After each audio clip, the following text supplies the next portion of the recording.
this is the literal perfect description, the lobby, for that place in your current reality where your past life has not caught up yet with the new mental ascension or evolution or consciousness that you're now currently in. And I love the gamers in the community that understand this, because that's exactly what it feels like. And can I honestly say, the lobby is a lonely place to be in. And I don't think I'm alone when I say this, because if you read all the comments from that first video that I posted that I'm going to tag down below, everyone is like, wow, I finally feel seen and heard. I have felt so alone. I have felt so isolated. Because even when you try to talk to your friends and family about how you're feeling, and they even say they understand because they're going through the same thing, you still somehow inherently know that this is an individual hero's journey. This is your hero's journey. You are the main character. And all the old things and all the old people, and we feel isolated even when people understand what we're going through, because we inherently know that no one outside of us can make this journey. We have to make this journey.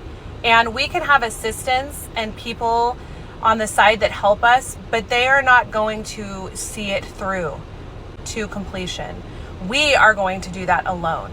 And I think up to this point for me, if I'm talking personally about my experience, I have relied so much on family and friends. I've relied on other people's opinions of me. I've relied on people pleasing and relationships and love interests to make this journey for me, to complete this journey. And I'm realizing now that nobody else is going to do it. It is all on me. And it's isolating at times. I feel lonely.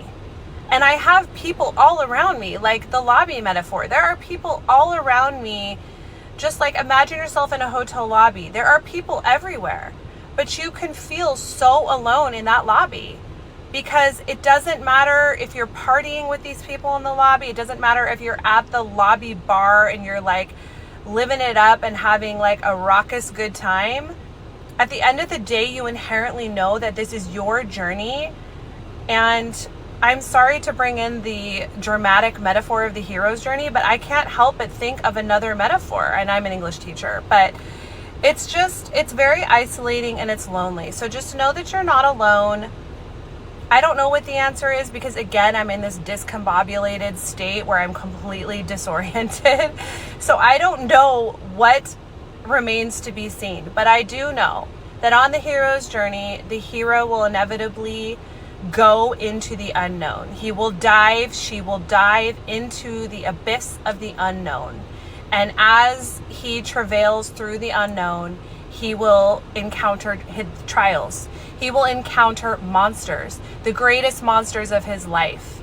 And I can honestly say that that has been what has led me to this point, is battling those monsters. And many of those monsters were monsters within. They were things that I needed to look at and still need to look at.